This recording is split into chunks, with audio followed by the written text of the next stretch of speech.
야곱이 길을 떠나 동방 사람의 땅에 이르러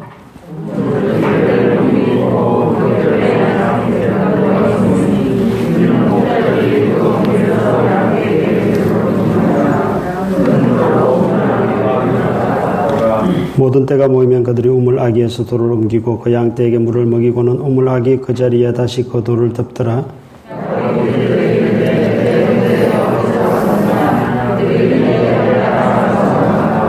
야곱이 그들에게 이르되 너희가 나홀의 손자 라반을 아느냐? 그들이 이르되 아노라.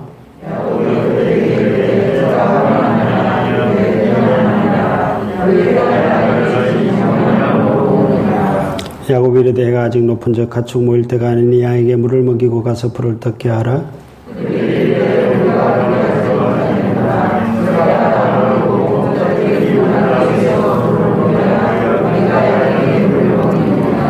야곱이 그들과 말하는 동안에 라헬이 그의 아버지의 양과 함께 오니 그가 그의 양들을 치고 있었기 때문이더라.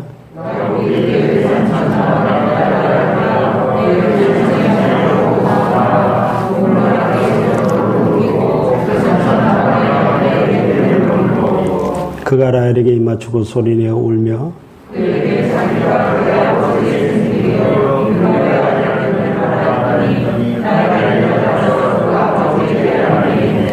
라반이 그의 생질 야곱의 소식을 듣고 달려와서 그를 영접하여 안고 입맞추며 자기 집으로 인도하여 드리니 야곱이 자기의 모든 일을 라반에게 말하매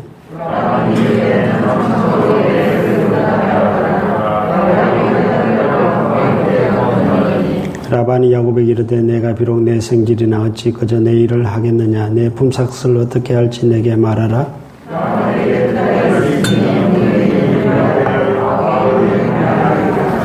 레아는 시력이 약하고 라헬은 굽고 아리따우니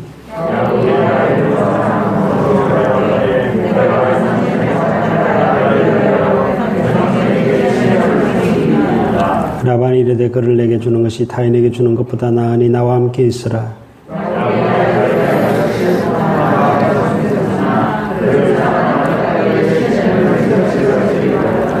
야곱이 라반에게 이르되 내 기한이 찼으니 내 아내를 내게 주소서. 내가 그에게 들어가겠나이다.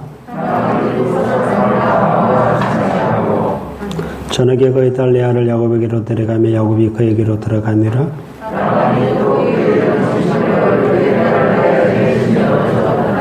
야곱이 아침에 보니 레아라 라반에게 이르되 외삼촌이 어찌하여 내게 이같이 행하셨나이까? 내가 라헬을 위하여 외삼촌을 섬기지 아니하였나이까? 외삼촌이 나를 속이시면 어찌 됨이니이까?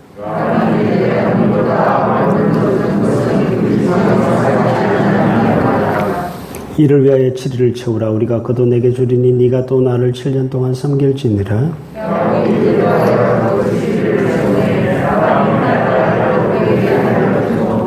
라반이 또 그의 여종 빌하를 그의 딸 라헬에게 주어 시녀가 되게 하며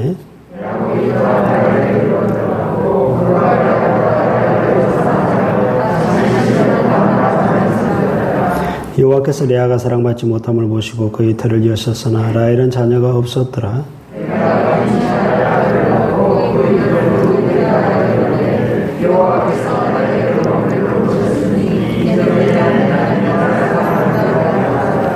그가 다시 임신하여 아들을 낳고 이르되 여호와께서 내가 사랑받지 못함을 들으셨으므로 내게 이 아들도 주셨도다 하고 그의 이름을 시므온이라 하였으며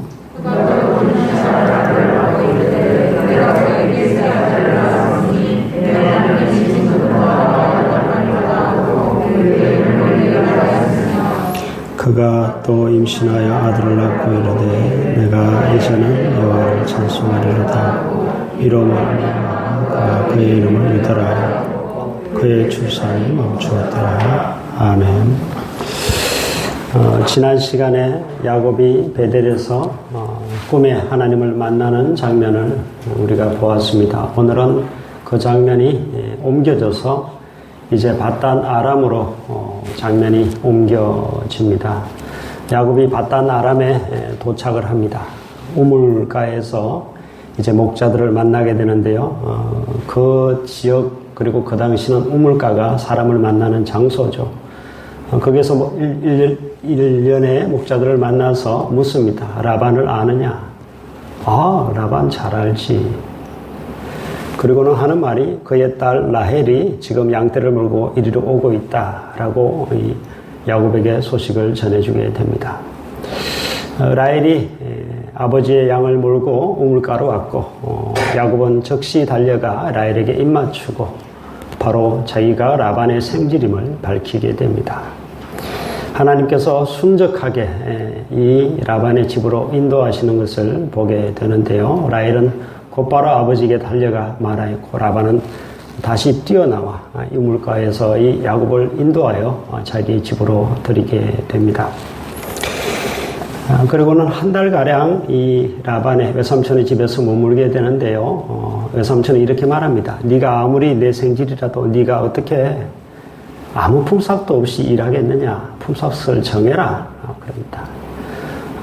이 라반에게 두 딸이 있었는데 큰 딸은 레아고 둘째 딸은 라헬인데 바로 우물가에서 만났던 그 라헬을 아리따운 레아는 좀 못생겼고 라헬은 예뻤기 때문에 라헬을 사랑했기 때문에 내가 라헬과 결혼하고 싶다. 그래서 내가 7년을 봉사하겠다라고 품삯을 정하게 됩니다. 7년 동안 사랑하는 까닭에 수일같이 여기면서 봉사를 했고 이제 결혼식 날이 되었습니다. 근데 밤에 누구를 외삼촌이 속에서 들여보냈죠? 레아를 들여보냈습니다. 아침에 자고 일어나니까 언니인 겁니다. 화가 나서 외삼촌에게 묻습니다. 왜 이렇게 나를 속였냐? 우리 지방에서는 언니 놔두고 동생 먼저 보내는 법이 없다라고 둘러대게 되죠. 그리고 외삼촌이 말합니다. 7일 후에 다시 라헬을 너에게 주겠다. 너는 7년 동안 다시 나를 위해서 일해야 된다. 라고 말합니다. 7일 후에 다시 라헬을 아내로 얻었고 또 야곱은 7년을 무려 14년을 외삼촌 라반을 위해서 무료로 결혼지참금 명목으로 14년을 일하게 됩니다. 그리고는 이제 결혼했으니 자식들이 태어나겠지요. 이제 자식들이 태어나는 것을 쭉 31절부터 적고 있는데요. 하나님께서 누구의 태를 열어주셨다라고 되어 있죠? 이유가 뭡니까? 레아가 야곱의 사랑을 받지 못하였기 때문에. 비록 레아를 먼저 맞아들였지만 야곱은 라헬을 더 사랑했고 레아를 아내같이 잘 안 여겼습니다. 라헬을 아내같이 여겼고 라헬을 극진히 사랑했는데 레아는 그렇지 못했다. 그래서 하나님께서 사랑받지 못함을 보시고 레아를 불쌍히 여기셔서 그의 태를 열어주셨습니다. 그래서 태어난 아들의 이름이 뭐라고 되어 있습니까? 르우벤. 그 뜻이 뭐죠? 32절에 보면 여호와께서 나의 괴로움을 돌보셨으니 이제는 내 남편이 나를 사랑하리로다. 자기의 괴로움을, 사랑받지 못한 괴로움을 돌보셔서 이 아들을 주셨으니 이제 내 남편이 나를 사랑할 것이다 라는 뜻의 르우벤이라고 이름을 짓게 됩니다. 그리고 다시 임신하여서 둘째를 낳았는데요. 둘째 아들의 이름이 무엇입니까? 시몬입니다. 그 뜻이 무엇이죠? 여호와께서 내가 사랑받지 못함을 들으셨으므로 내게 이 아들도 주셨다. 사랑받지 못함을 여호와께서 들으셔서 둘째까지 주셨다. 그래서 야곱이 자기를 이제 더 사랑할 것이다 생각하게 된 것입니다. 그리고 세 번째 아들을 낳게 되는데요. 그 아들의 이름이 뭡니까? 레위입니다. 그 뜻은 무엇입니까? 내가 그에게 새 아들을 낳았으니 내 남편이 지금부터 나와 연합하리로다 라는 뜻을, 연합이라는 뜻을 가진 레위라고 이름을 짓게 됩니다. 새 아들을 낳았으니까 이제는 정말 남편이 나를 사랑하겠지, 나와 연합하겠지 라는 이름의 뜻을 지었죠. 그리고 네 번째 아들을 낳게 되는데요. 그의 이름이 무엇입니까? 유다. 유다의 뜻은 무엇이죠? 자, 유다의 뜻은 내가 이제는 여호와를 찬송하리로다. 찬송이라는 뜻을 가진 유다라고 짓게 됩니다. 여러분, 이 앞에 세 아들과 유다의 이름이 조금 달라요, 안 달라요? 앞에 세 아들은 남편과 관련되어 있죠? 그죠? 다 관련돼 유다는 남편과 관련이 없습니다. 비로소 레아는 남편의 사랑을 갈구하는 것이 아니라 하나님을 의지하는 쪽으로 방향을 틀게 되는데요. 하나님을 찬송하는 쪽으로 방향을 틀게 되는데 하나님이 이렇게 나를 사랑하시는구나 라는 사실을 깨닫고 하나님을 의지하는 쪽으로 이제 기울게 됩니다. 여러분, 이걸 보면 사람들은 뭔가 좀 부족해야 믿음이 생기는 것 같아요. 다 가지면 하나님 잘 의지하지 않습니다. 여러분, 라헬은요, 뭘 의지했을까요? 네, 반반한 이 자기 얼굴을 의지합니다. 이 용모를 의지합니다. 그걸 어디서 알 수 있는가 하면, 나중에 야곱이 브엘세바 고향으로 돌아갈 때 라헬이 그 안장 속에 뭘 숨겼죠? 네, 드라빔을 숨깁니다. 드라빔이 뭡니까? 우상입니다. 우상. 라헬의 신앙은 영 아니었다 하는 사실을 알 수가 있습니다. 그런데 레아는 그 부족함 때문에 하나님을 의지하고 하나님을 믿는 신앙이 훅 자라게 되는 것을 보게 되는데요. 라헬은 자기의 용모를 의지함으로 인해서 하나님에 대한 신앙은 영 아닌 것으로 그렇게 보여지고 있습니다. 여러분, 그래서 여러분, 부족한 것이 사실은 축복입니다. 부족한 것이 축복이에요. 고난이 축복입니다. 고통도 축복이고요. 저희 집이 예수를 믿게 된 것은 가난했기 때문에 예수를 믿었습니다. 가난했기 때문에 동네 장로님의 전도를 받고 저희 아버지 어머니가 한번 예수나 믿어볼까? 좀 잘 살게 되지 않을까? 또 결정적인 계기가 저희 형이 태어났는데 태어나자마자 몸이 아팠습니다. 그래서 예수를 믿게 되었습니다. 그래서 저희 집에서는 우리 형을 가지고 축복의 씨앗이라고 우리는 부르고 있습니다. 그럼 뭔가 부족해야 하나님을 의지하고 나이가 뭔가 모자라야 그런 것이 있어야 하나님을 더 의지하고 하나님을 믿게 되더라고 있습니다. 그런 면에서 여러분, 우리에게 있는 그 부족함은 축복이라 하는 사실을 알 수가 있습니다. 여러분, 오늘 말씀의 제목은요, 약자의 하나님 또는 레아의 하나님입니다. 오늘 보면은 철저하게 레아의 하나님임을 우리에게 보여주고 있는데요. 왜 그런가 하면요, 여러분, 야곱의 자식이 총 몇 명이죠? 몇 명입니까? 틀려도 괜찮습니다. 몇 명입니까? 네, 그것이 저와 여러분의 차이점입니다. 총 13명입니다. 야곱의 자식은 총 13입니다. 딸 디나까지 합쳐서 총 13입니다. 여러분은 그냥 12지파, 12족속만 알고 있죠. 루벤부터 베냐민까지. 그 정도만 알아도 성공한 것입니다. 12에서 딸 디나까지 13인데 그 중에 레아의 자식이 총 몇 명일까요? 13 중에 7입니다. 7. 엄청난 숫자를 레아가 생산을 하게 됩니다. 그리고 레아의 종 빌하의 자식이 둘이고, 실바의 자식이 둘이고요. 라헬은 몇 명 낳을까요? 딸랑 둘 낳습니다. 그리고 라헬의 시녀 실바를 통해서 둘을 낳습니다. 그래서 총 13이 되는데요. 이것만 해도 하나님이 엄청난 축복을 받았다는 사실을 알 수가 있고, 예수님의 조상이 이 야곱의 12아들 중에 누구죠? 유다입니다. 누구의 자식입니까? 레아의 자식입니다. 방금 우리가 읽었던 마지막 네 번째 아들, 이 유다가 레아의 자식입니다. 예수님의 조상의 어머니가 되었다 하는 사실을 또한 알 수가 있고요. 라헬은 성경에서 보면 객사합니다. 길에서 목숨을 잃습니다. 그래서 길가에 그냥, 베들레헴 길가에 그냥, 거기 그냥 묻히고 맙니다. 베냐민을 낳다가 산고로 인해서 결국은 베냐민을 낳고 출산의 그 고통으로 인해서 곧바로 죽게 되는데요. 그러한 것이 라헬의 마지막 운명이었다면 레아는 나중에 정실 부인이 되고 나중에 그 후손들이 야곱의 정실 부인 그러면 레아를 기억합니다. 레아는 어디 들어갔을까요? 아브라함이 매장되었던 그 막벨라 굴에 야곱과 함께 들어갑니다. 라헬은 객사에서 길가에 이름도 없는 나중에 사라져버린 그런 무덤으로 남게 되고요. 그럼 이 모든 것을 보면은 하나님께서 레아를 많이 사랑하셨다 하는 사실을 알 수가 있습니다.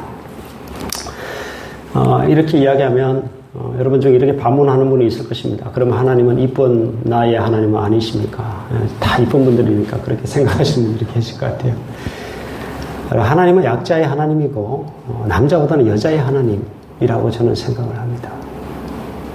그럼 하나님은 남자의 하나님 아니신가? 강자의 하나님 아니신가? 이렇게 반문을 하시겠죠. 거기에 대해서 조금 부연 설명을 좀 드리고자 합니다. 여러분, 제가 말씀드린 이 약자라는 의미는, 또 강자라는 의미는 바로 나는 하나님의 도움 없이도 살아갈 수 있다. 이것이 강자입니다. 나는 철저히 하나님 도움 없이는 살아갈 수 없다. 이것이 약자입니다. 여러분, 많은 사람들이 내가 가진 장점 때문에 오히려 하나님을 더 안 믿게 됩니다. 그것이 안타까운 것이죠. 내가 가진 장점이 많더라도 나는 철저히 하나님 도움 없이는 안 됩니다 라고 하는 자는 사실 약자입니다.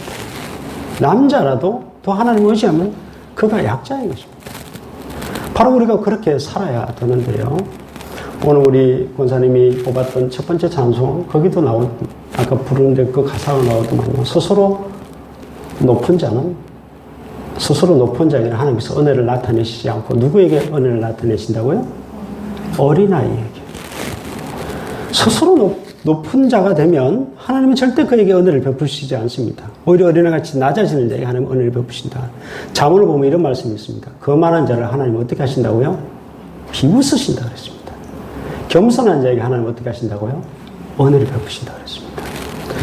우리 스스로 내가 강자로 군림하는 순간 하나님은 나를 대항하십니다. 곧바로 나를 대항하십니다. 나를 대적하신단 말입니다. 그런데 내가 약자로 딱 돌아서는 순간 하나님은 곧바로 나를 돕기 시작하십니다. 이것이 하나님의 어떠한 속성이라고 할까요? 그래서 신앙의 선배들은, 위대한 신앙의 선배들은 이 약점을 붙들고 하나님께 기도합니다. 하나님은 약한 자 앞에서 한없이 약해지신 분이시고 불쌍한 자를 정말 긍휼히 여기시는 하나님, 그걸 붙들고 그 약점을 붙잡고 하나님 앞에 간절히 매달려서 응답받은 것이 바로 신앙의 선조들, 신앙의 선배들의 모습입니다. 여러분, 성경에서 말하는 하나님은 고아와 과부와 나그네 하나님이라고 표현하고 있습니다.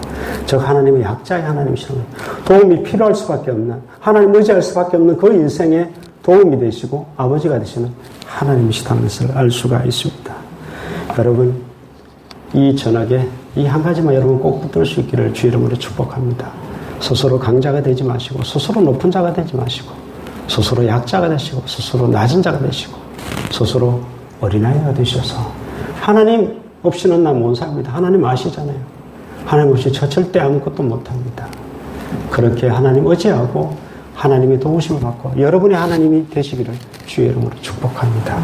기도하겠습니다.